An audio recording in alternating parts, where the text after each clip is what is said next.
(200여 년) 전 황해도 수안군.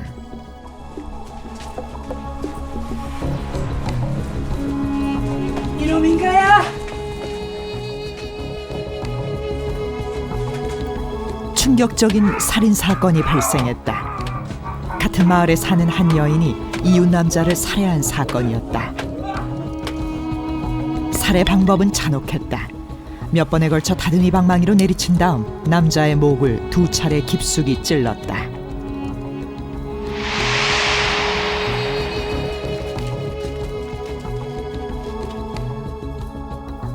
당시 사건 수사관은 곡산 부사였던 다산 정약용. 그는 이 사건을 어떻게 처리했을까? 그리고 실학자 정약용은 조선의 범죄와 형벌을 어떻게 바라봤을까? 탁월했던 수사관 정약용을 만난다.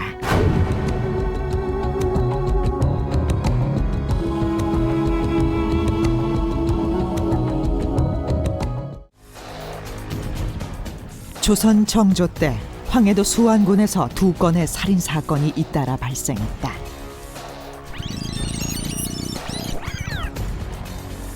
한 여인의 이웃 남자 살인 사건 한 달 전 또 다른 살인 사건이 있었다. 살해된 2사람은 같은 창고지기로 서로 잘 아는 사이였다. 당시 다산 정약용은 1797년부터 2년간 황해도 곡산 부사에 재임하고 있었다. 정약용은 수안 군수에 이어 복검, 즉 2번째 수사에 나서고 있었다. 최 주변의 시체에는 6군데의 칼자국이 나 있었다. 다리에는 곪은 상처도 보였다. 사건을 처음 수사했던 수안 군수는 민성주가 최 주변을 찔러 죽였다고 결론 내렸다.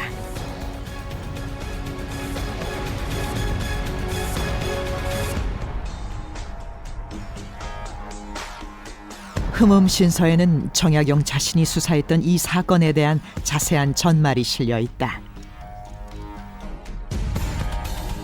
조선시대 살인사건은 어떻게 처리되었을까? 조선시대 수사지침서인 무원록. 살인사건이 발생하면 해당 지역 수령이 먼저 수사를 한다. 1차 수사인 초검이 끝나면 인근 지역 수령이 2차 수사, 즉 복검을 한다. 2 결과가 일치해야 사건은 종결된다. 최 주변 사건도 수안군수가 수사한 것을 곡산부사 정약용이 2차로 수사한 것이다. 먼저 관련자들에 대한 신문, 그런데 의문점이 많았다. 범행 동기에 대한 증언부터 엇갈렸다. 쌀 때문에 시비가 벌어져 민성주가 남편을 찔렀는데 칼끝으로 찔려서 칼독이 깊이 들어갔습니다. 죽은 최 주변의 아내 안 씨는 남편이 칼에 찔려 죽었다고 주장했다. 즉 민성주가 남편을 칼로 살해했다는 것이었다.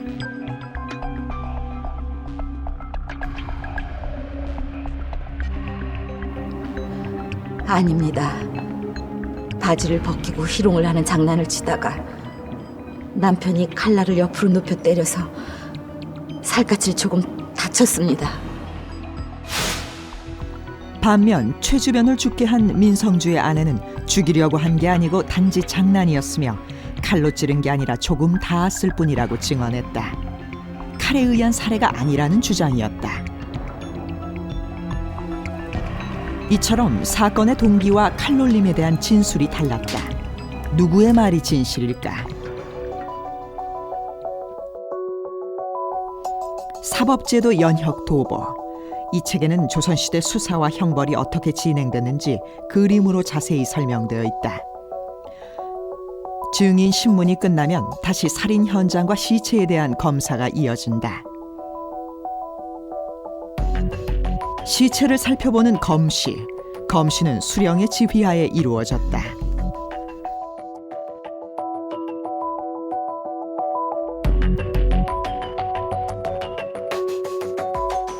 죽은 자는 말이 없다. 그러나 시체는 상처로 말을 하는 법. 정약용은 최 주변의 시체를 꼼꼼히 살폈다. 가장 눈길을 끄는 것은 복사뼈 옆의 상처, 칼에 의한 상처였다. 길이 약 4.3cm, 깊이 3cm였다. 정약용은 사건 기록을 다시 살폈다. 무원록에는 각 살인 유형별로 수사 방법이 자세히 제시되어 있다. 칼에 의한 죽음일 경우 먼저 상처를 면밀히 살펴보도록 되어 있다.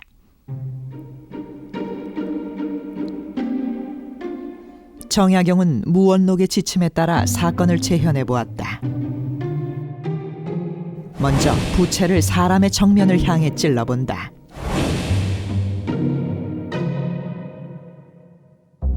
칼을 정면으로 찔렀을 경우 칼날은 피해자 최주변의 정강이에 닿는다. 이번에는 부채를 눕혀 옆으로 때려보았다. 가해자 민성주 아내의 주장에 따른 것이었다.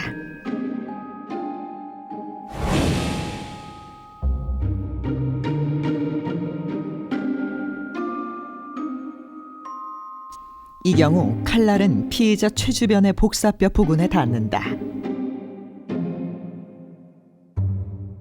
시체의 칼자국이 왼쪽 복사뼈 아래에 있으니 칼날을 옆으로 하여 때렸음이 명백하다.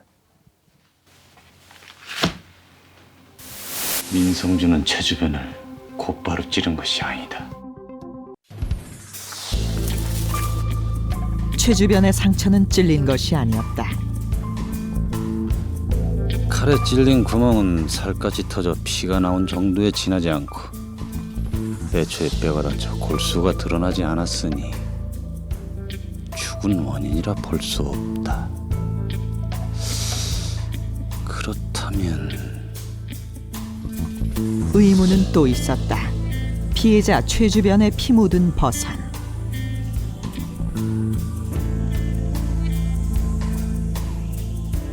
버선 안팎에 피는 묻어 있었지만 찢어지지는 않았다. 칼에 찔렸다면 버선도 손상을 입었을 것이다. 버선의 무명천도 찢어지지 않았다. 그런데도 버선 안쪽으로 살갗이 터져 피가 흘렀다. 정약용의 추리는 점차 실체에 접근하고 있었다.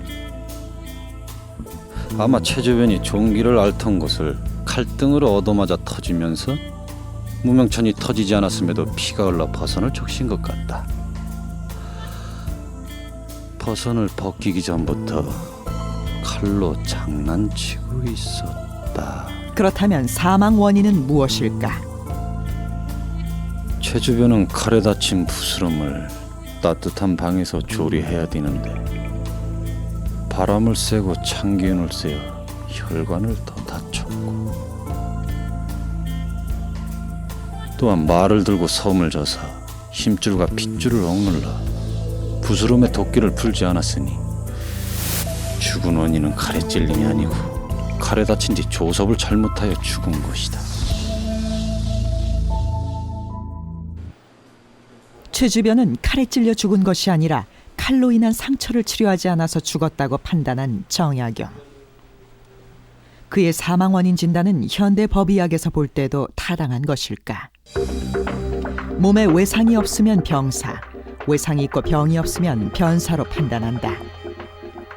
최주변의 경우 외상도 있고 또 병으로 죽었으므로 두 요인이 결합되어 있었다. 이럴 경우 사인을 구분해서 따져야 한다. 정약용 선생님이 판단하신 것은 현대의학적인 사망진단서나 사체 검안서의 관점에서 봤을 때에는 직접 선행사인은 칼에 의해서 생긴 상처라고 보신 것 같고, 그 다음에 중간 선행사인은 칼에 의해서 나는 상처가 세균 감염으로 인해 가지고 골문, 환홍염 등과 같고, 그것이 한 달 이상 끌면서 몸 전신에 세균 감염이 퍼지는 폐혈증으로 사망한 직접 사인은 폐혈증으로 본 것 같습니다. 현대의 사망 진단은 선행 사인과 직접 사인을 구분하여 판단한다. 현대적 기법에 따라도 최주변의 직접적인 사망 원인은 칼에 찔린 것이 아니고 폐혈증으로 인한 병사였다. 정약용의 판단도 이와 다르지 않았다. 정약용은 사건은 장난에서 출발했으며 고의적인 살인죄가 아니라 과실치사라고 판결했다.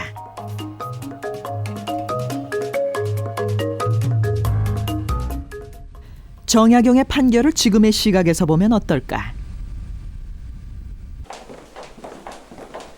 사법연수원의 예비법조인들의 판단을 들어보기로 했다. 이들은 내년이면 판사, 검사, 변호사로 이 같은 사건을 직접 다루게 될 주인공들이다. 그러니까 사람이 죽은 결과가 나타났는데 이 결과에 대한 의도가 있었느냐, 즉 살인의 고의가 있었느냐. 칼이라는 것은 흉기 내지는 위험한 물건에 해당되고, 그러니까 흉기 내지는 위험한 물건으로 복사뼈 근처를 내리친다라는 것은 상해의 고의가 있었다고 볼 수 있습니다. 다른 곳을 찌른 것이 아니라 복사뼈 그 정도만 다친 것으로 봤을 때, 사건의 경위 전체적으로 봤을 때 어떤 피해자가 어떤 사건에 있어서 내가 상해를 하겠다, 가하겠다라는 어떤 의사 자체, 그러니까 범위 자체를 인정하기는 쉽지가 않을 것 같아요.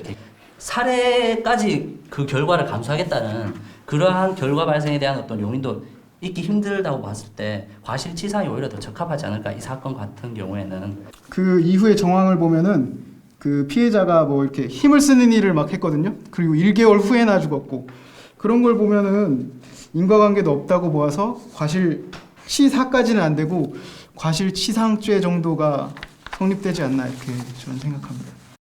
조선시대의 형사사법제도는 좀 무원칙적이고 비합리적일 거라는 그런 예단을 가지고 있었는데, 이번 사건을 이렇게 보면서 생각보다 수사에 있어서도 CSI에 못지않은 그런 과학 수사가 이루어졌구나, 그런 것까지 볼 수 있었습니다. 1799년 정약용은 형조 참의를 제소받는다. 정조의 특명이 떨어졌다. 모든 형사 사건을 다시 심리하라는 것이었다. 여기에는 10년이 지나도록 결론을 보지 못하고 있는 이른바 한복년 사건도 포함되어 있었다.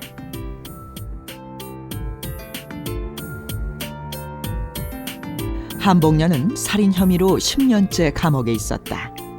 사형 판결이 내려지면 대개 바로 사형에 처하는데 수사 결과에 의문스러운 점이 있다 하여 10년째 사형 집행을 미루고 있었다.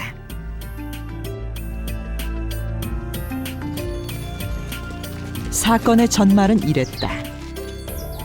관아에서 나온 나졸이 세금을 내지 않고 있는 마을 유지 김태명의 소를 세금 대신 가져가려 하자 이를 말리는 김태명과 시비가 벌어졌다. 돈 준다고요. 돈 준다니까. 이 아저씨가 정말 돈 준다니까. 나졸을 제압한 김태명이 그의 가슴팍을 몇 차례나 무릎으로 짓뭉갰다. 때맞춰 한복년이 현장에 나타났다.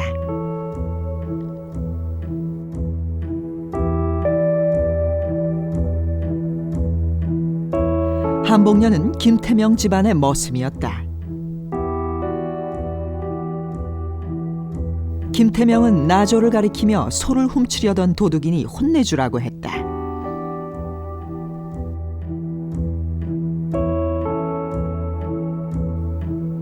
이에 한복년은 나졸의 등을 떠밀었고 박고랑에 처박혔던 나졸은 일어나 돌아갔으나 곧 피를 토하고 죽고 말았다. 수사 지침서인 무원록에서는 정해진 지침에 따라 시체 검사 결과를 상세히 작성하도록 하고 있다. 사람 몸을 76곳으로 구분하여 멍자국은 색깔까지, 칼자국은 상처의 깊이와 길이까지 기록하도록 하고 있다.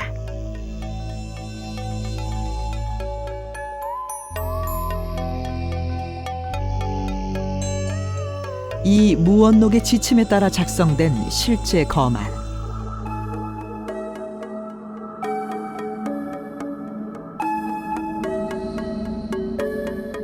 보고서는 매우 상세하다. 상처의 위치와 크기가 그려져 있으며 이를 검토한 수사관들의 확인 도장도 뚜렷하다. 검 안에는 범죄에 사용된 흉기도 그려놓았다. 그리고 이 검시 결과와 증거물, 증언을 종합하여 사망 원인을 확정하게 된다.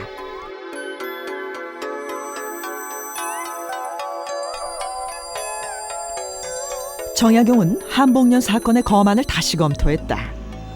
검안에 따르면 나졸의 가슴 한 곳이 검붉고 딱딱했으며 그 둘레는 약 12.2cm라고 되어 있었다. 사인은 얻어터져 죽은 것으로 기록돼 있었다. 정약용은 검안을 절반도 읽지 않고 한복년이 억울한 누명을 뒤집어 쓰고 있다는 것을 알아챘다.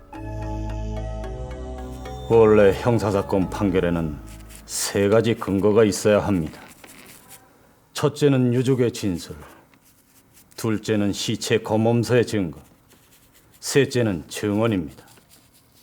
이 3가지 모두가 어긋남이 없어야 사건에 의문이 없는 것입니다. 정약용은 사건의 진실을 정조에게 보고했다. 죽은 나졸의 가슴을 짓지은 것은 김태명이었다. 나졸의 등을 떠민 것은 머슴 한복년. 그런데 나졸의 상처는 등이 아니라 가슴에 있었다. 나졸은 죽기 직전 자신을 죽인 자는 한복년이 아니라고 아내에게 분명하게 말했다. 그러나 아내의 이 증언은 초동 수사 과정에서 묵살됐다. 정약용은 수사의 무성의함을 질타했다. 유족과 증인의 진술에 모두 때렸다는 말이었고 시체의 몸에 몽둥이 자국도 없는데 기록은 얻어터져 죽었다고 했으니 세상에 어찌 이 같은 사건 내용이 있겠는가. 정약용이 파악한 진실은 이러했다. 김태명은 마을의 유력자, 한복년은 힘없는 노비. 한복년에게 죄를 뒤집어 씌우기 위해 한복년이 떠밀어 죽였다는 조작된 증언만이 채택됐던 것이다. 가슴의 상처에 대해서는 얻어터져 죽었다고 하면서 한복년을 살인자로 몰고 갔던 것이다. 정조는 정약용의 재수사 결과를 받아들였다. 한복년은 즉시 석방되었다. 반나절 만에 석방될 이 일을 10년이나 갇혀 있었던 것이다. 한복년에게 새 옷을 내리고 사건 기록은 태워 없앴다. 당시에 지방관들이 이렇게 과거급제를 하고 그래서 문학적인 소양이나 유교 경제에 대한 소양은 있지만 구체적으로 그런 형법에 대한 실무적인 지식이 없기 때문에 그것이 판결이 잘못된 경우가 많아서 다사는 거기에 대해서 구체적인 지식을 주기 위해서 흠음진서라는 책을 저술했습니다. 그래서 흠이라고 하는 것은 아주 신중하고 정당하게 해야 된다는 뜻이고, 흉이라고 하는 것은 무고한 백성이 없도록 불쌍하게 여겨야 한다. 이런 2가지 원칙을 담고 있습니다. 엉터리 수사만이 문제가 아니었다. 엉터리 판결도 많았다. 무분별한 양형에 대해 정상을 참작해 석방한 사례도 있다. 이른바 신착실 살인 사건. 사건은 어이없는 것이었다.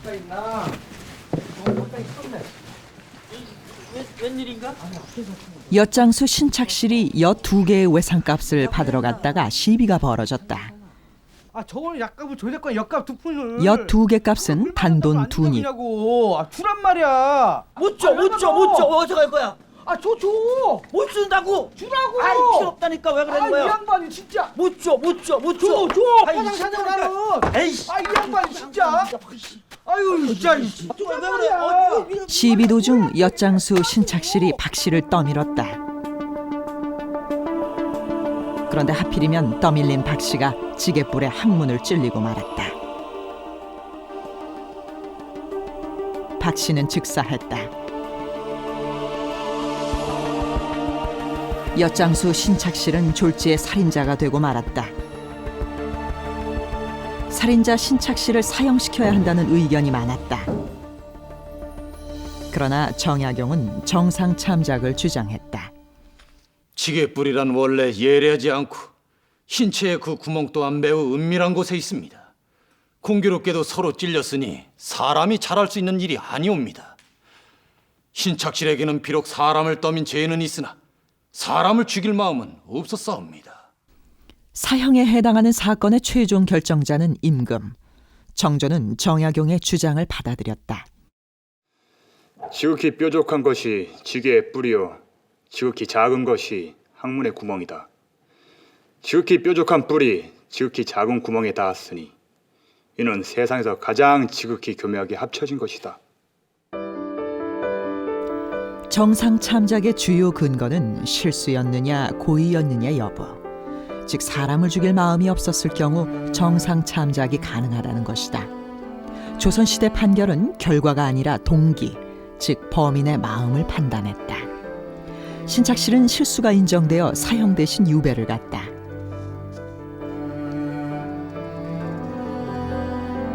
흠흠신서는 판결할 때에 유의할 점을 사건 유형별로 정리해두고 있다.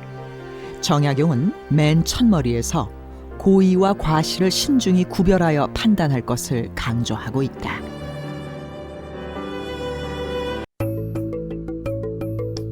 정조시대 일어난 인명사건의 판례집인 심리록. 1112건의 살인사건의 전말을 기록해두고 있다. 죄인의 처벌에 있어 처벌 등급을 낮추거나 석방하는 사례가 많았다. 목숨을 뺏는 대신에 가급적 생명을 살리는 쪽을 선택한 것이다.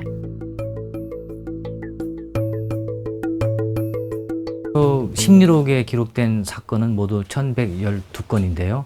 정조의 판결 중에 실제 사형 판결을 내린 사건 수는 36건에 불과합니다. 약 3%가 됩니다. 이것은 조선 전기의 대부분의 사형 죄수들을 모두 사형시킨 거에 비해서는 상당히 너그러운 판결이었다, 이렇게 볼 수 있습니다. 조선시대 처벌은 엄중했다. 살인, 강도, 성범죄 등 중죄인은 엄형으로 다스렸다. 목을 매다는 교수형이나 죽을 때까지 때리는 처벌 방법이 있었다. 그러나 사형 대신 곤장과 유배로 대체하는 경우가 많아졌다. 유교 이념을 바탕으로 백성을 덕으로 다스리려는 임금 정조의 고민이 반영된 결과이기도 했다.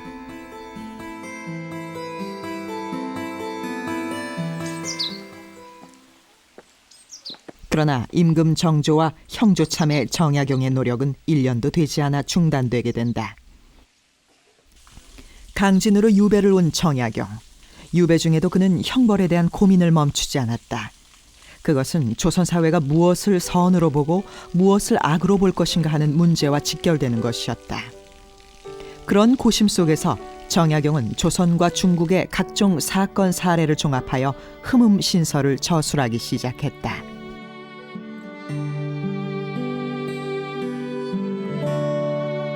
이곳은 정약용이 18년의 유배 기간 중 10여 년을 보낸 강진의 다산 초당입니다.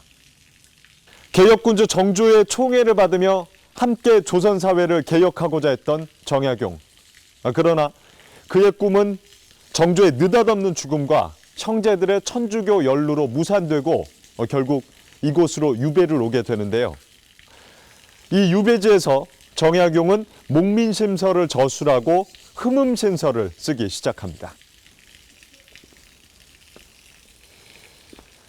흠음신서는 무분별한 수사에 대해 경종을 울리고 현명한 판결을 강조한 판례집이기도 합니다. 그런데 이 흠음신서에 가장 많이 등장하는 것이 바로 복수 사건입니다. 복수, 원수를 갚다. 이 조선시대에는 아비를 죽인 자는 불구대천의 원수로 그를 죽여도 된다고 했습니다. 즉 복수를 인정했던 것이죠. 하지만 사람을 죽인다는 것은 엄연한 살인죄.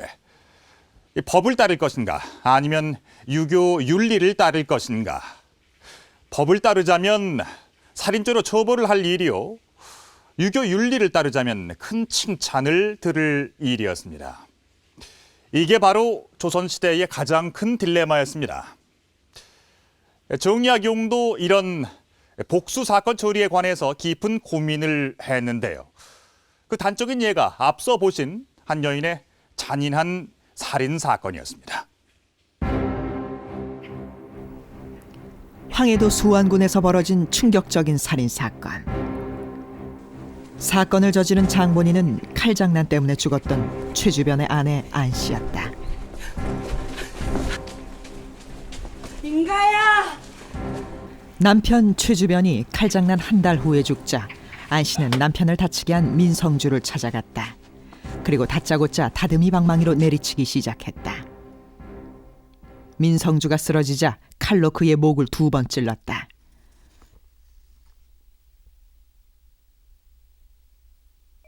민성주는 현장에서 사망했다.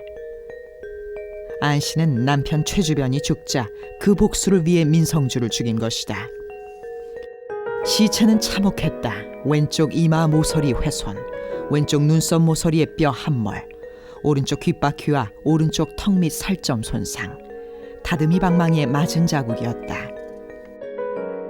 치명상이 있었다. 목에 숨구멍이 찔린 곳, 길이가 약 8cm였다.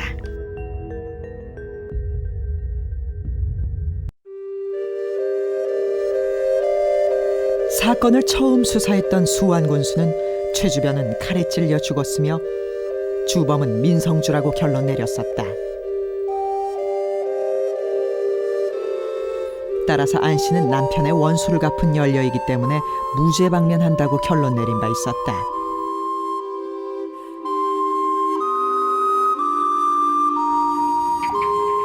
그러나 정약용은 최주변의 직접 사인이 민성주의 칼에 의한 것이 아니란 것을 밝혀냈었다. 정약용의 고민은 계속되었다. 바로 민성주를 살해한 안 씨의 처리 문제였다. 안 씨는 과연 연료인가? 복수는 어디까지 허용되는 것인가? 전남 강진현 탑동. 정조 때 이곳에서는 조선을 발칵 뒤집은 사건이 발생했다. 이른바 김은혜 복수 사건이었다. 김은혜라는 여인이 복수를 한다며 한 노파를 살해한 사건이었다. 마을의 한 청년이 김은혜에게 구애를 했다. 김은혜는 이를 거절했다. 청년의 친척 노파가 이 사실을 알았다. 노파는 김은혜에게 접근, 청년의 뜻을 전했다. 이 일이 성사되면 청년으로부터 보상을 받기로 되어 있었다. 김은혜는 역시 응하지 않았다. 이에 노파는 헛소문을 퍼뜨리기 시작했다. 즉 김은혜가 자신의 친척 청년을 좋아하여 이미 정까지 통했다는 것이었다. 김은혜가 시집을 간 후에도 노파는 헛소문 퍼뜨리기를 그치지 않았다. 그런 행위가 2년이나 계속되었다.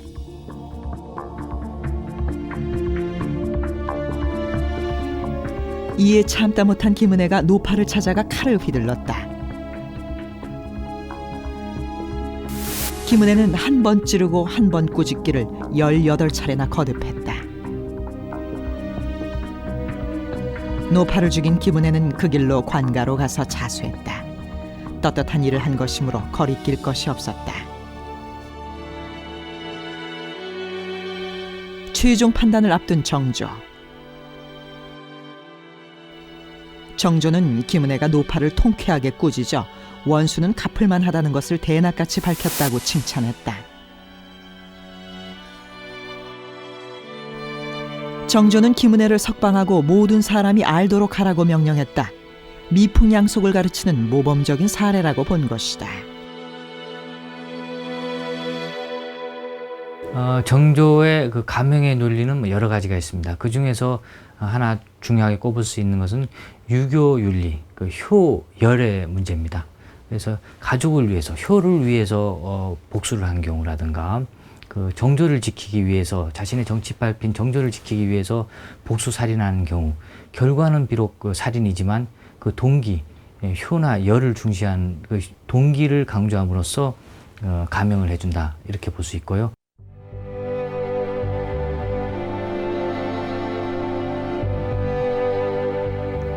정약용도 김은혜의 행위를 정당한 것으로 평가했다. 흠흠신서에도 김은혜 사건을 사람의 도리에 맞는 사례로 들어 기록했다. 살인이라는 결과보다는 살인의 동기, 정조를 지키려는 마음을 높이 산 것이다. 사람의 도리에 맞는 행위라면 비록 살인을 했더라도 용서한다는 것이었다.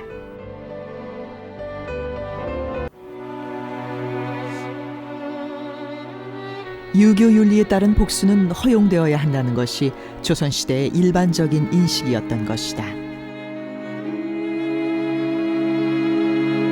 살인범 김은혜를 특별히 석방한 정조. 이는 이 밤잠을 이루지 못한 고뇌에 찬 정조의 결단이었습니다. 여인의 정절을 목숨보다 귀하게 여긴 유교사회 조선. 김은혜는 이를 지키기 위해 살인했고, 정조는 김은혜를 석방하는 것은 유교 이념과 사람의 도리에 어긋나지 않는다고 본 것이죠. 앞서 우리는 정약용이 철저한 과학 수사로 사건의 진실을 파헤친 것을 목격할 수 있었습니다. 특히 최주변 살인 사건, 즉 두 남자의 살인 사건에서 그가 보여준 과학 수사는 백미였습니다. 하지만 남은 과제가 있었습니다. 장난을 치다가 죽은 남편의 원수를 갚기 위해 아내는 그 상대방을 살해했습니다. 즉 복수를 했던 것이죠. 그렇다면 이 여인은 어떻게 처리를 해야 할 것인가?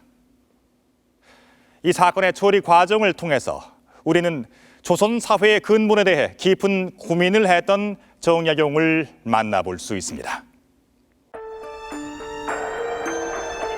남편 최주변이 죽자 아내 안씨는 남편을 죽게 한 민성주를 참혹하게 살해했다.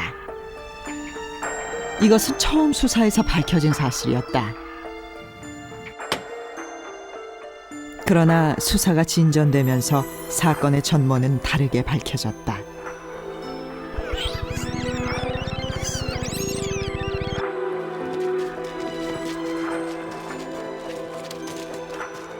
안 씨는 다른 두 사람을 데리고 민성주 집을 찾았다.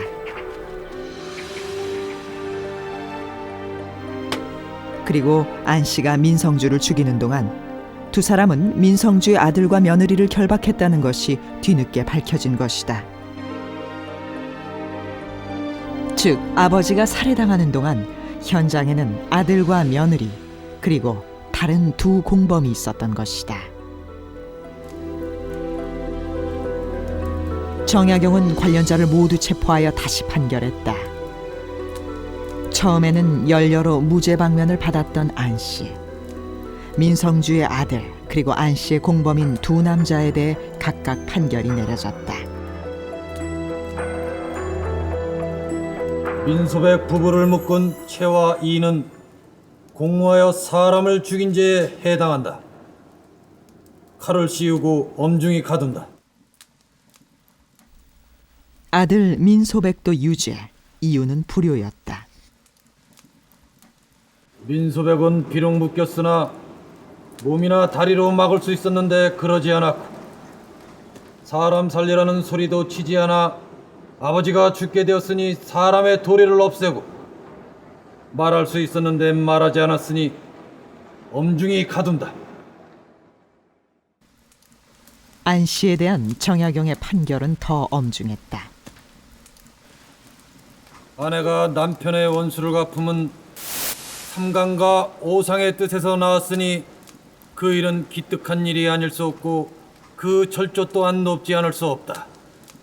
그러나 시골의 어리석은 부인이 남편이 죽으면 원수를 갚아도 되는 줄만 알고 죽여도 되는 일인지 헤아리지 않았다. 정상과 법으로 헤아릴 때 복수했다는 이유만으로 복수의 본율을 적용해서는 안 되기 때문에 칼을 씌워 엄중히 가두고 처분을 기다린다.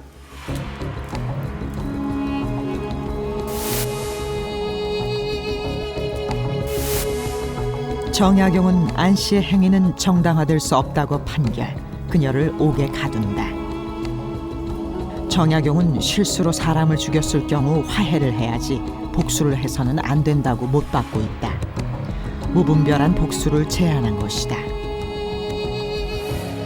그리고 이 복수, 만약에 이거를 허용한다고 해버리면 그 복수의 동기를 판단하기 되게 힘든 사안에서도 서로 너가 서로 불구대천의 원수가 되는 이 집 자식이 얘를 죽이고 그 다음에 또 죽이고 이런 사태가 벌어질 것이라고 복수를 조선시대에서 허용을 했다고 하지만 그냥 그런 거를 그 복수에 의한 살인을 넓게 보지만은 않았을 것 같습니다. 그 사적인 복수를 낳을 것이고 그 복수의 연쇄가 사회를 더 혼란스럽게 할 수 있기 때문에 국가가 형벌을 하도록 조 연수생께서 말씀하신 것처럼 국가에 대한 형벌 대체적인 그런 역할을 좀 고민을 하고 이런 판결을 내리게 된 거라고 생각합니다.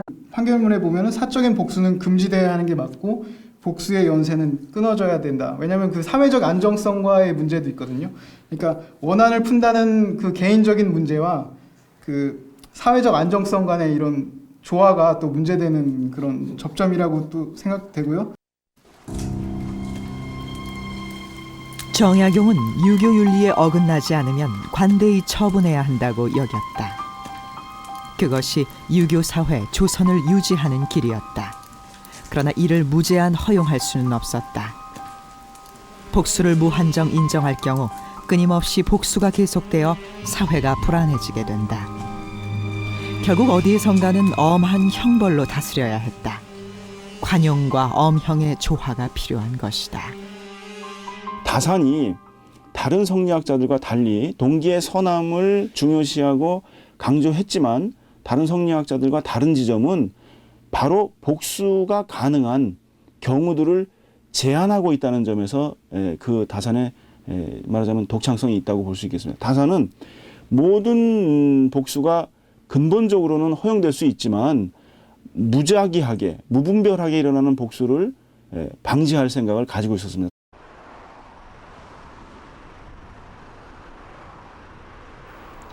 (18여년의) 강진 유배 생활을 마치고 정약용은 고향으로 돌아왔다. 그리고 이곳에서 흠음신서를 완성했다. 모두 30권 10책의 방대한 흠음신서. 정약용은 이 책을 통해 유교 이념을 바탕으로 한 예치와 법을 통한 법치의 조화를 강조하고자 한 것이다. 그의 흠음신서는 조선말 법관 규제로도 사용되었다. 유교국가 조선을 어떻게 통치할 것인가 하는 정약용의 탁견이 후대에까지 빛을 발한 것이다.